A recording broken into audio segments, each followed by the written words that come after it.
الأنبياء والمرسلين خاتم النبيين بالقاسم محمد اللهم صل على محمد وعلى أهل بيته الطيبين الطاهرين.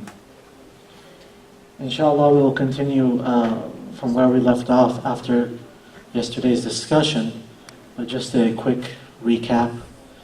We spoke about some verses from Surah An-Nisa and how Allah subhanahu wa ta'ala had dealt with a group of people living in the city of Mecca, and that this group of people had come to Rasulullah sallallahu alayhi wa sallam, and they had accepted Islam in their hearts, but they did not openly accept Islam.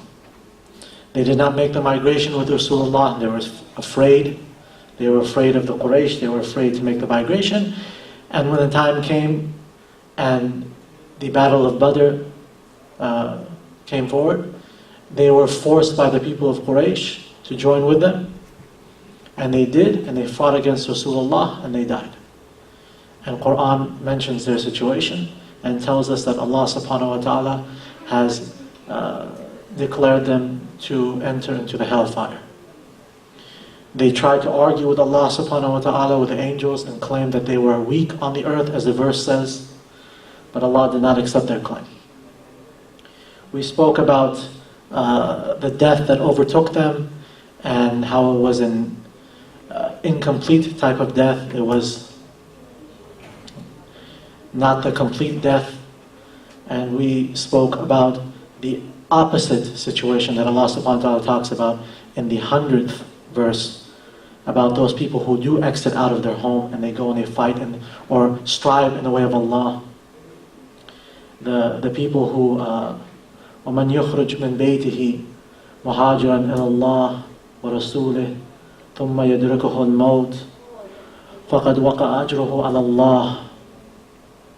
So those people who exit out of their home and then the true death hits them, and they have their reward from Allah subhanahu wa ta'ala. And we mentioned that here there are a number of different understandings of this verse, and that they continue to get deeper and deeper as you examine the verse more carefully.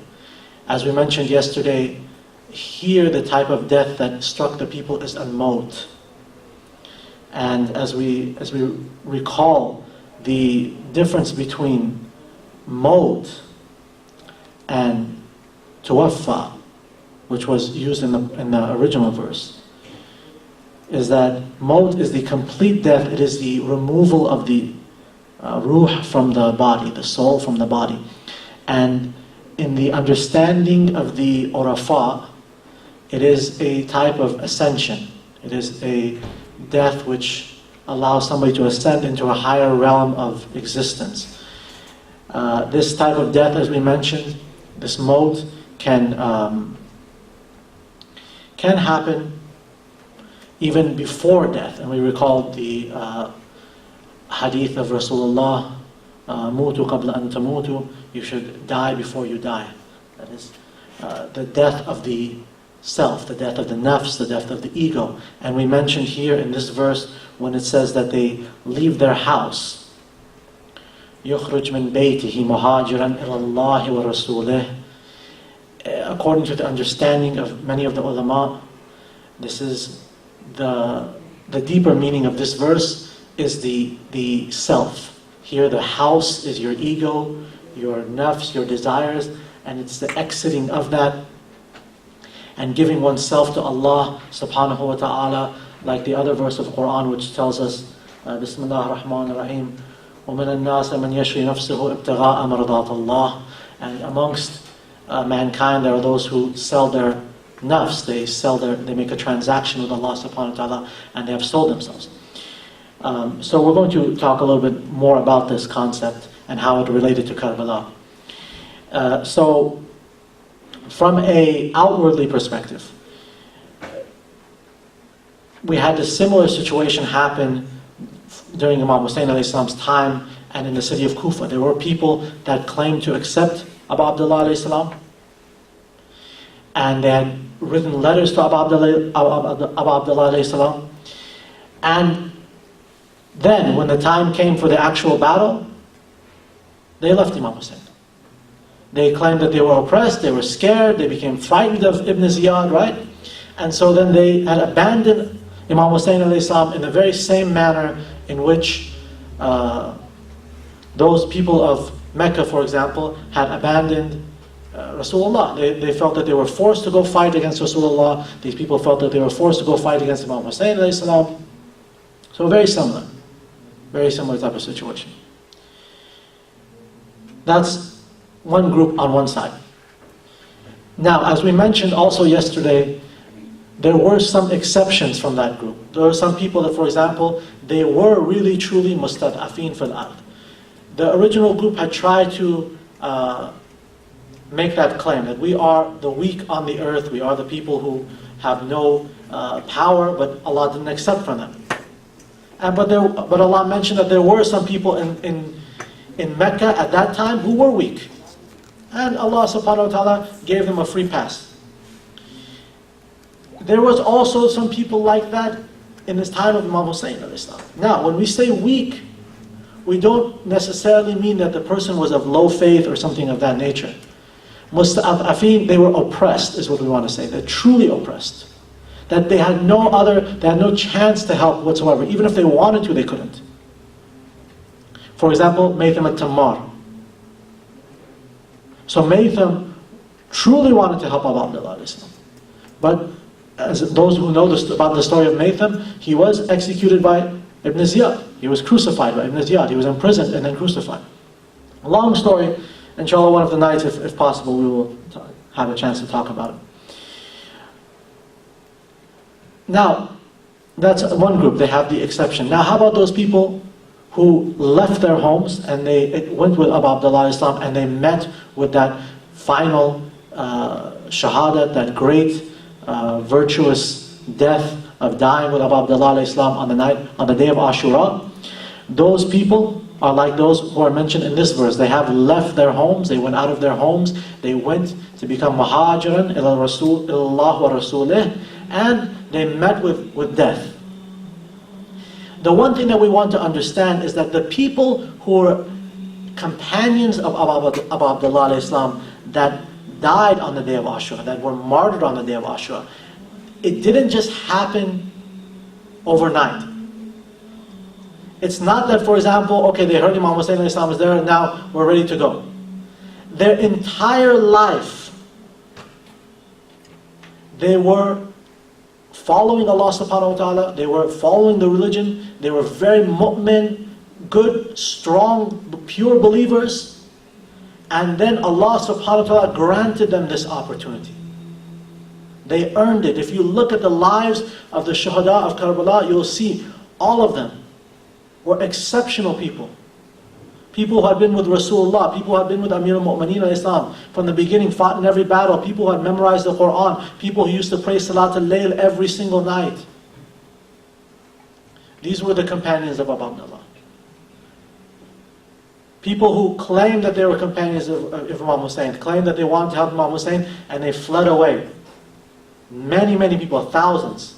Very few actually stood and accepted and went with that. It's because they had earned it.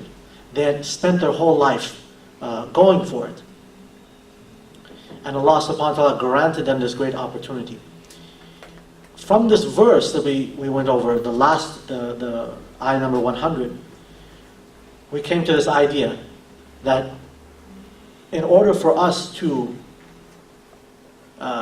go on this path, in order for us to receive this same type of death, this death which, as the verse mentions, its reward is only known to Allah subhanahu wa ta'ala.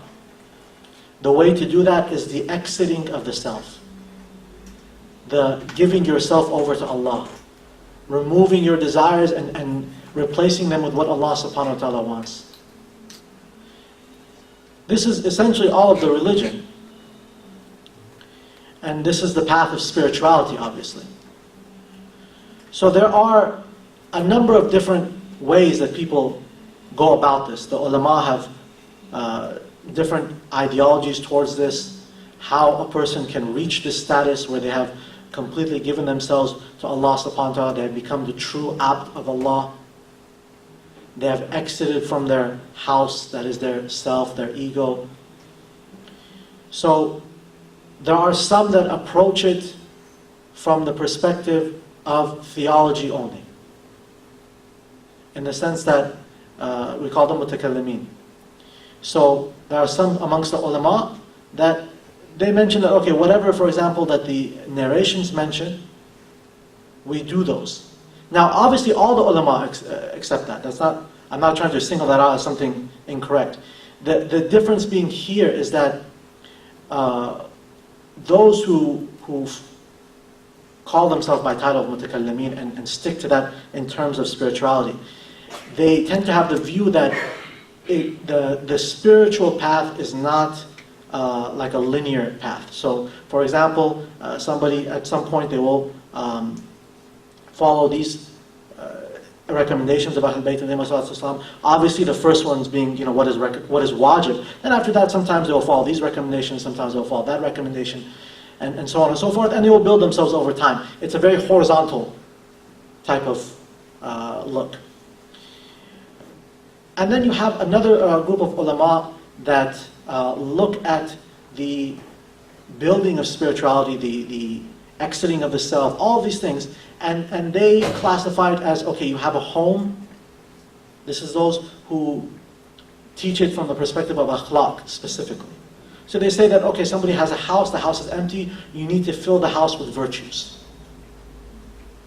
And this is how somebody will, inshallah, get to that point.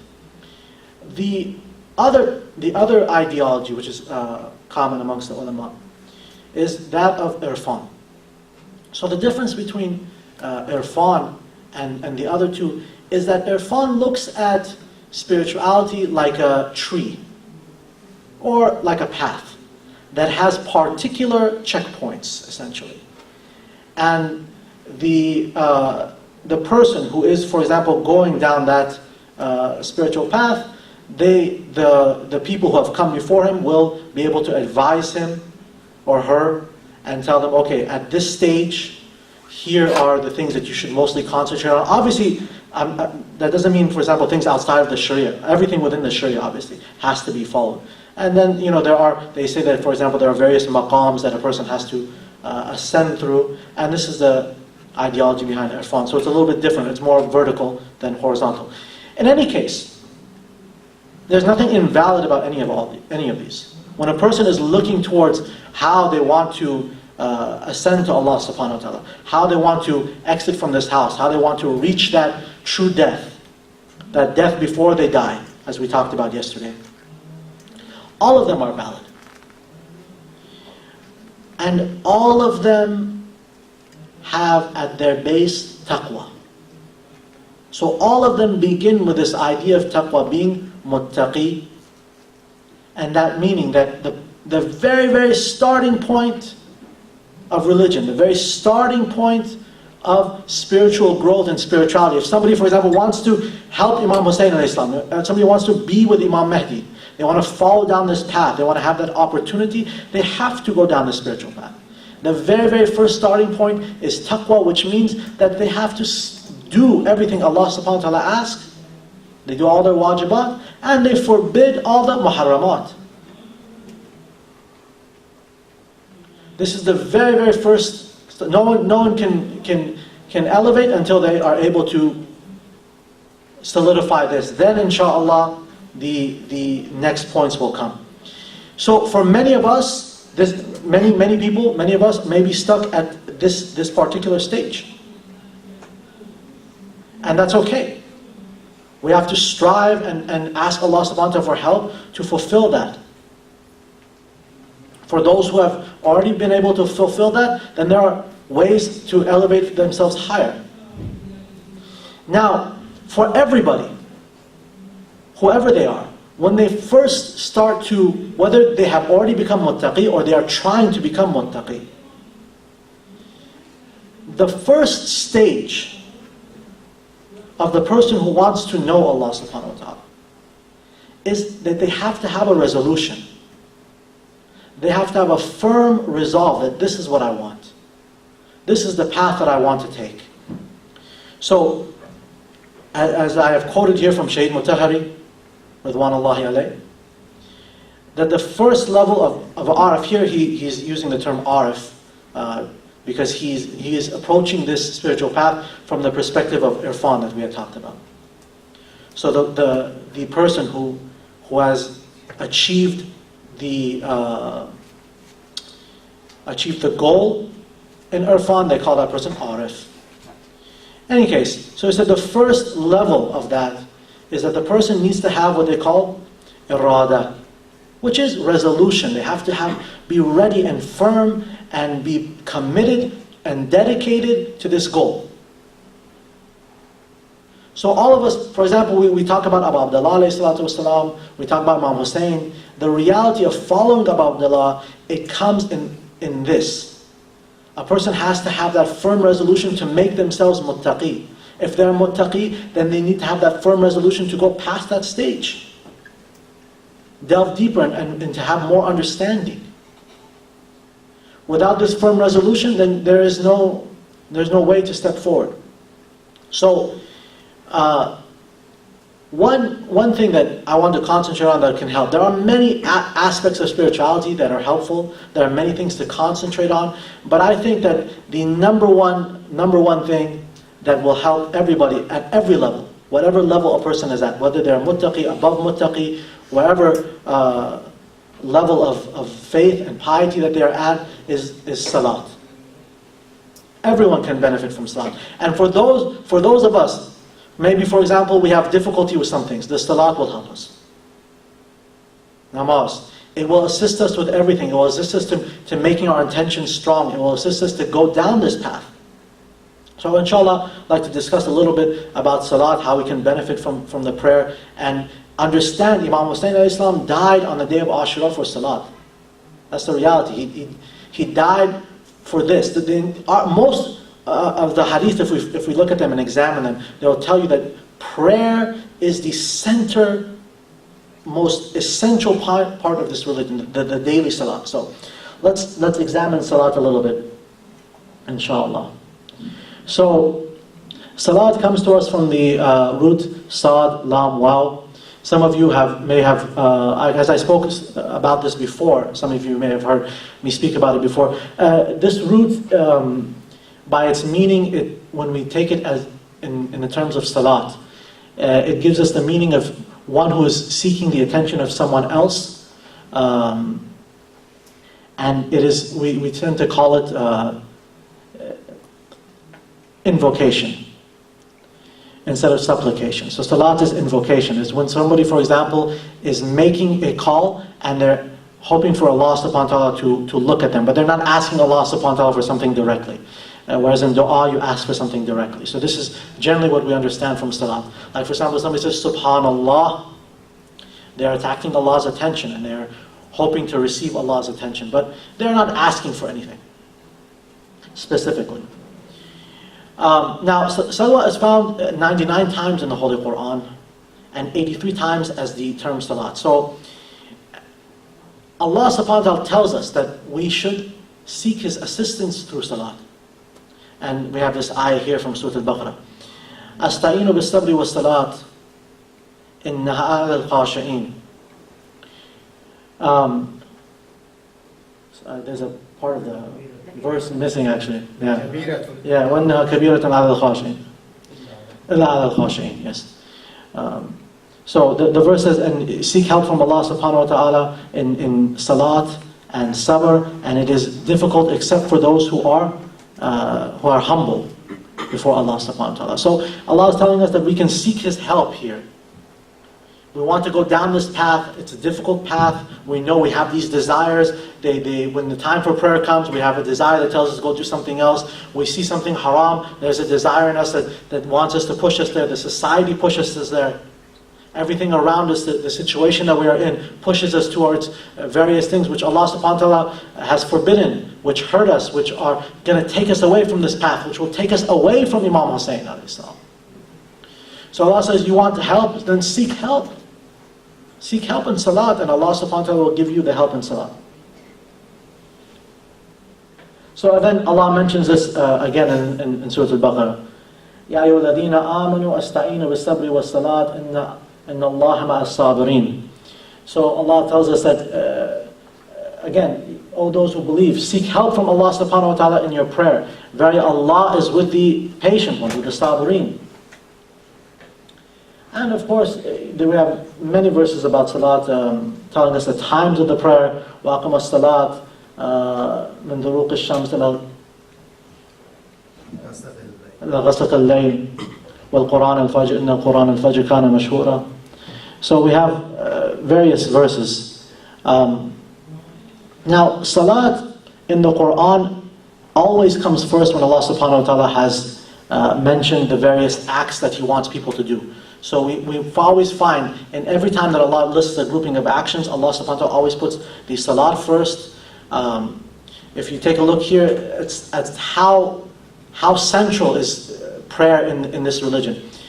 For example, here's this verse from Surah Ibrahim, verse number 37. So here, Nabi Ibrahim alayhi salam has asked Allah subhanahu wa ta'ala, he's talking about how he had sent his wife and his son to this valley. And there he says what? He says, Ya Allah, I sent them there for what? Only to establish salat. That's the entire reason Nabi Ibrahim alayhi salam sent them there. Nabi Ibrahim alayhi salam, his own dua to Allah subhanahu wa ta'ala. Rabbi aj'alni maqim as-salat wa min dhurriyyati rabbana wa taqabbal du'a. So he tells, Ya Allah, make me from the people who establish prayer. This is even Ibrahim alayhi salam's dua. And Ya Allah, make my children from those who establish prayer. And even Allah subhanahu wa ta'ala, when He addresses Himself in the Quran, إِنَّنِي أَنَا اللَّهُ لَا إِلَهَ إِلَّا أَنَّا فَأَبَدُونِي وَأَقِمَ الصَّلَاةِ لِذِكْرِي. So Allah subhanahu wa ta'ala, even when He talked about Himself, He's introducing Himself. He says, I am your Lord, Allah subhanahu wa ta'ala, you worship me, and then establish salat. And of course there are a lot of narrations about prayer. We have one from Rasulullah that the first thing that Allah subhanahu wa ta'ala asks you is about the prayer. The prayer is the pillar of religion, coming to us from Imam Baqir alayhi salam. It's Amud ad-Din, and it's like the tent pole. If the pole falls down, the entire tent will fall down. All of the religion is salat. Rasulullah mentions that Allah subhanahu wa ta'ala loves the prayer, loves the person who loves the prayer. And it is the standard of Islam, and the one who loves prayer and establishes prayer, he is the true mu'min. And salat is like the head of the body. If the head of the body is not there, then the body cannot exist. Okay. Now, how can we benefit from salat? How is it that we can enter our prayer and gain the benefit? Clearly, the first thing is that salat, we have to concentrate in our prayer. We have to have the concentration, we have to have the focus in our prayer for it to have an effect on us. Sometimes people see this as an impossible task. Because for many of us, when we stand up for salat and we pray, all sorts of thoughts and ideas come in our mind. And for example, we are in ruku and we start thinking about our shopping list. Or we have to go do this. When am I going to finish a prayer? I need to eat. There's so many things that enter into a person's mind when they are praying. Is it possible to fully concentrate in salat? Yes. Yes, it is possible.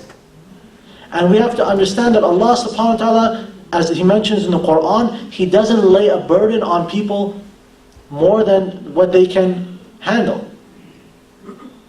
So for example, for those of us maybe who have been involved in some sort of athletics, you can see an athlete, and for example, maybe they can run 20 miles, 25 miles. And if you're not used to running, you'll think that's very, very difficult. It's impossible. I can't run 25 miles. After you practice, you work on it, it becomes very, very easy. All sorts of things are like that. Salat is very similar. When a person actually takes that step towards Allah subhanahu wa ta'ala, then Allah subhanahu wa ta'ala will take those steps towards them. And they can gain a tremendous amount of benefit from their prayer. Then they will taste the reality of worship. Otherwise, a person will go through their whole life and they will never taste what salat can give them. In the salat al-mi'raj al-mu'min, it will ascend you really. This is not something that is just words. Salat can open veils for you. If you concentrate and if you truly put your heart in it and focus your mind, it will open things and it will bring you some things that you will never imagine. Allah subhanahu wa ta'ala will open the doors for you. In this world, metaphysically, spiritually, and there are many, many ways to approach the salat. So, first thing, before you even get to the prayer, the wudu. There are a number of different du'as that we recite before making wudu, during wudu. There are so many of them. You don't have to know the Arabic when you approach the wudu. That's not important. That's okay. If you know the Arabic, good. If not, that's okay. Alhamdulillah. The real important thing is understanding and approaching it with a proper intention and knowing what you are doing. When we look at the path of spirituality, as some of the ulama have explained, we find that there are three factors. One that we call sharia, the other one we call tariqah, and the third one we call haqiqah. So when approaching any action, a person can keep these three things in mind and benefit more. So from the Sharia perspective, the first outward shell of the action that you're doing, a person can go and they make wudu, and what they understand from the wudu, okay, there's water cleans me, cleans my arms, my face, it prepares me for the salat. And I have to do it. And that's fine. That's one level of understanding. And we call this the Sharia level. And that's okay. That's needed. You have to do that and understand that. The secondary level, which we call tariqah, it's a deeper level now. Now a person goes towards the wudu, and instead of just thinking, okay, I'm just pouring water on myself, now the person is thinking about, okay, what does this signify? And they can keep some of these things in mind. Oh, I'm taking water. Water is pure. It is a thing that purifies. I'm purifying myself. I'm purifying my soul. When I wash off my hands, may Allah wash the sins from my hands. When I rinse out my mouth, may Allah subhanahu wa ta'ala rinse out the sins from my mouth. So on and so forth. Person wipes their arms. Ya Allah, let me receive my book in my right hand, not my left hand. Wipes their head.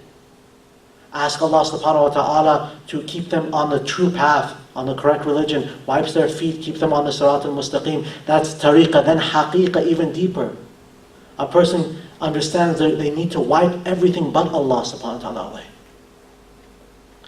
All their desires that they have which are not for Allah, which are for other things, wipe those away as well. When a person, for example, makes the masah on the head, they can think about how Allah subhanahu wa ta'ala should keep their aql strong, open and focused to Allah subhanahu wa ta'ala. I mean, there's so many things. When a person does that and really thinks about that, then they start to go to the salat, it will have true effect. It will have much stronger effect. We pray all 5 times a day. We should try and implement these things and understand them. We live this life for 60, 70 years. How unfortunate would it be if we die after 70 years and we didn't even pray one prayer that we truly saw Allah subhanahu wa ta'ala. Waste of all of our existence. Entering into the salat, Now it's time to enter into the prayer. So I'm not going to go over all the prayer. I mean, it's so vast, the salat. I just want to go over a few things. Some things to keep in mind. When a person, for example, enters the prayer, now they're making takbirat al-ihram. Allahu Akbar. Okay, so there are some things which obviously become forbidden when you recite takbir. You forbid on yourself talking, you forbid on yourself eating, you forbid all these other things. A person should then think in their mind, now I should forbid my desires. I should forbid my thoughts. I'm entering into the haram of Allah subhanahu wa ta'ala. Let my thoughts stop. Only focus on Allah. You say Allahu Akbar, Allah is greater. Greater than what? Everything. There's nothing that comes close to Allah subhanahu wa ta'ala. Any thought which enters into your mind, Allah subhanahu wa ta'ala is greater than that. How about the ruku? How about the standing? The qira'at. When you're standing in qiyam making qira'at, then you go to ruku, you make the two sajdas. The qiyam.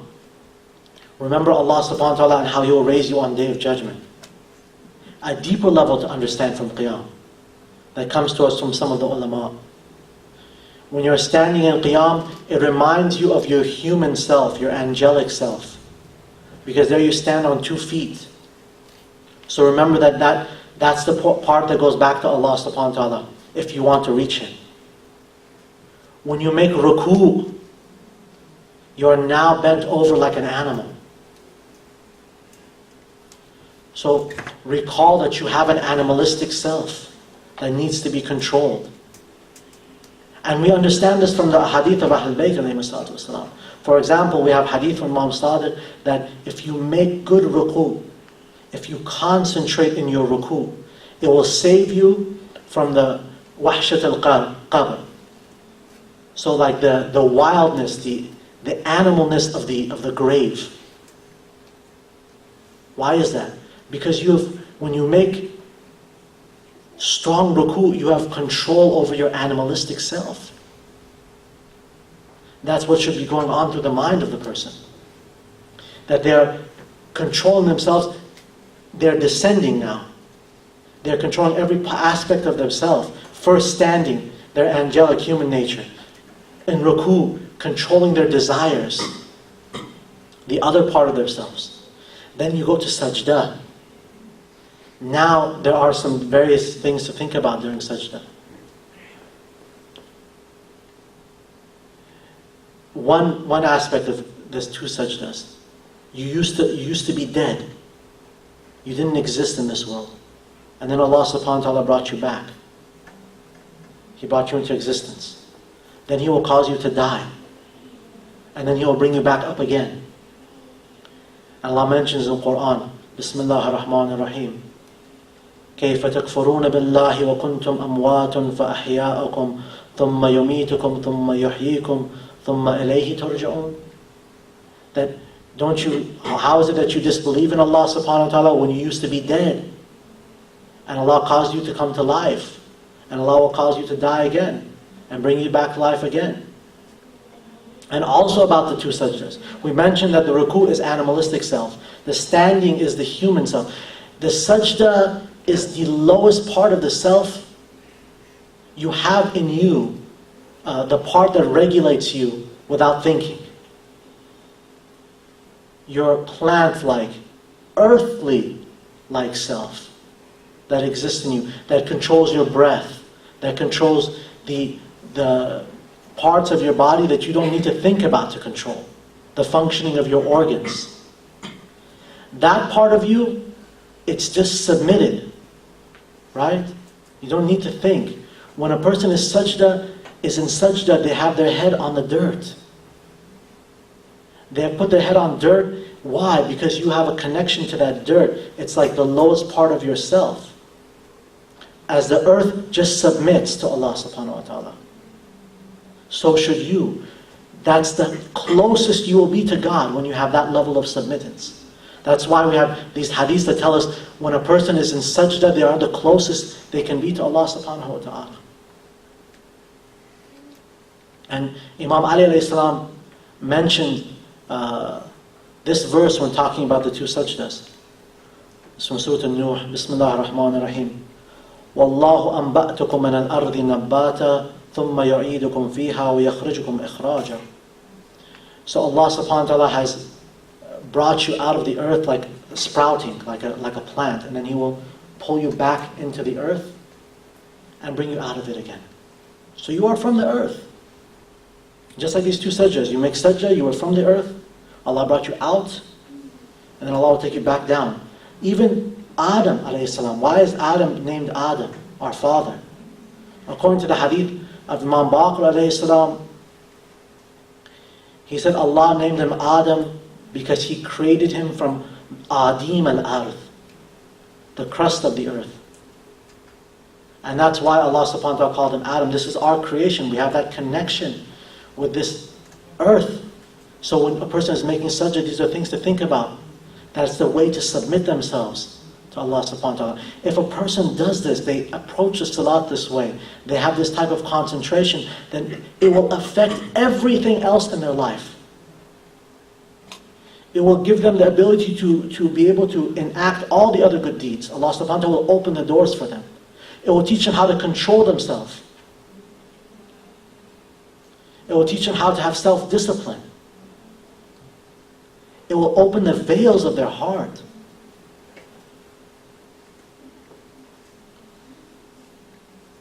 These nights belong to Abu Abdullah alayhi salam.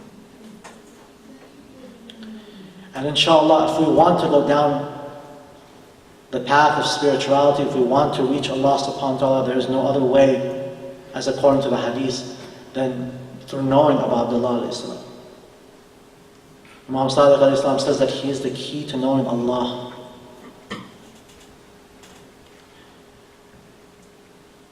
We mentioned Adam alayhi salam, he was our father.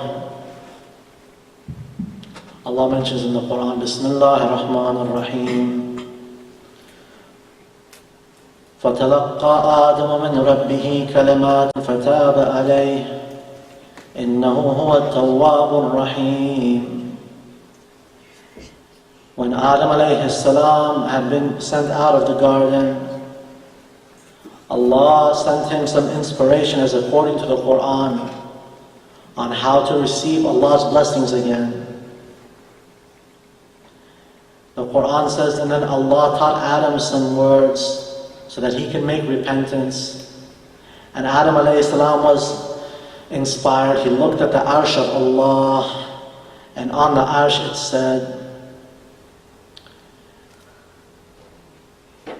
Allahumma ya Hamid bihaqqi Muhammad Ya Ali bihaqqi Ali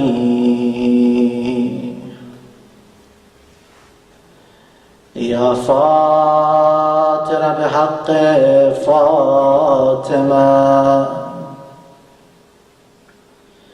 Ya Muhsin bihaqqi al-Hasani wal-Husayn.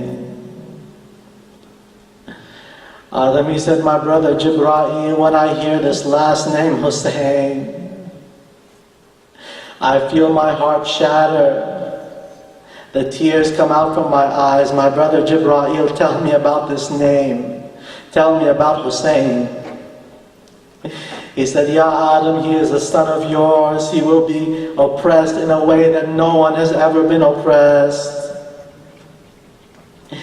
Adam alayhi salam, he said, Ya Jibreel, tell me what happened to my son. He said, he will be alone, ghareeb, in the desert. No one will help him. He will be thirsty. No one will give him a drink. All his people will be scattered. No one will come to him. They will slaughter him like a sheep from the back. He will call out, but no one will answer his call but the swords of the enemies. Hal min nasirin yansuruna. Abu Abdullah alayhi salam on the plains of Karbala called out. Is there anyone to help us? Who will come to our aid? Imam Hussein, he sat on his horse. He was ready to go out in battle. He was ready to go out for the final farewell. As he nudged his horse forward, it wouldn't move. He pushed it to go forward further, it wouldn't move. Abu Abdullah alayhi salam, he looked down and he saw his daughter Sukaina holding on to the leg of the horse. She said, "My father, please don't go." My brother Ali Akbar left and he didn't come back. My uncle Abbas left and he didn't come back. My father, I'm sorry, I won't ask for water anymore. I asked for some water and my uncle went to get me water, but he never came back. I swear I won't ask for water ever again. Please don't go.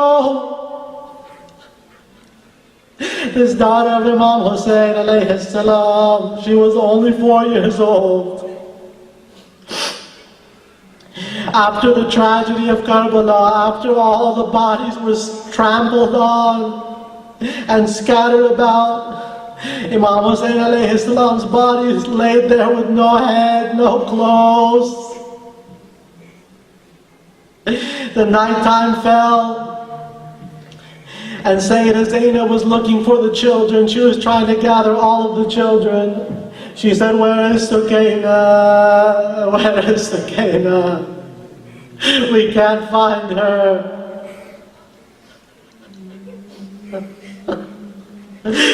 When they saw the moon, it lit the path for them. They saw Sukaina held over a body.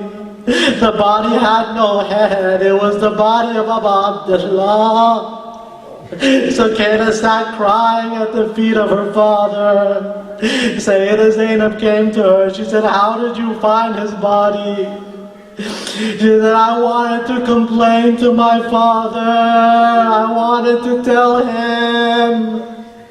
I wanted to tell him about my feet and how they were burned. I wanted to tell him about how they whipped me and slapped my face. I cried, and then I heard a voice. It was my father's voice, and it led me to his body. Those small feet, having to walk all the way to Sham across that burning desert. When they were in Sham, she used to cry all the time, "I want my father. Where's Abu Abdullah? Where's Abu Abdullah?" One night she had a dream. She woke up and she started crying. The women came to her. They said, "What's wrong, Sukaina?" She said, "I saw my father in a dream. He said, 'Soon you will be with me, my daughter. Abu Abdullah will soon hold her in his lap.'" All the women, they started crying. Yazid la'natullahi alayh. He said, "What's this noise?" They said, "The daughter of Hussein is crying, asking for her father." He said, "Then give her her father." They took the head of Abu Abdullah. They put it on a tray. They covered it like it was some type of food. They brought it to the cell. They threw it in front of Sukaina. She said, "I'm not hungry. I don't want to eat." They told her, "Uncover the dish." When she uncovered the dish, it was the head of Abu Abdullah. She started to cry. She said, "My father, who cut off your head? My father, they did so many things to us. My father, I want to complain to you." She started to cry, and all the women started to cry. She hugged the head of Abu Abdullah alayhi salam and she wouldn't let go.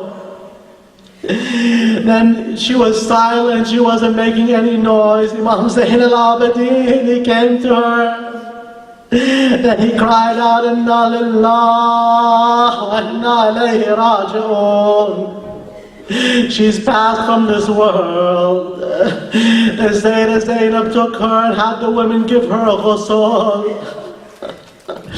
Then they came back to Sayyidah Zainab, they said, we can't wash this body. They said it's sick, she has an illness. We might catch this illness. Sayyidah Zainab said, what illness are you talking about? She said her body is covered in all sorts of blue marks. Sayyidah Zainab said she wasn't ill. These are the marks of the whips and the hits that they struck on her. As-salamu alayka ya Aba Abdullah wa ala al-arwah allati hallat bifana'ik alaykum minni jami'an salam Allah أبدا ما بقيت وبقي الليل والنهار ولا جعله الله آخر العهد مني لزيارتكم السلام على الحسين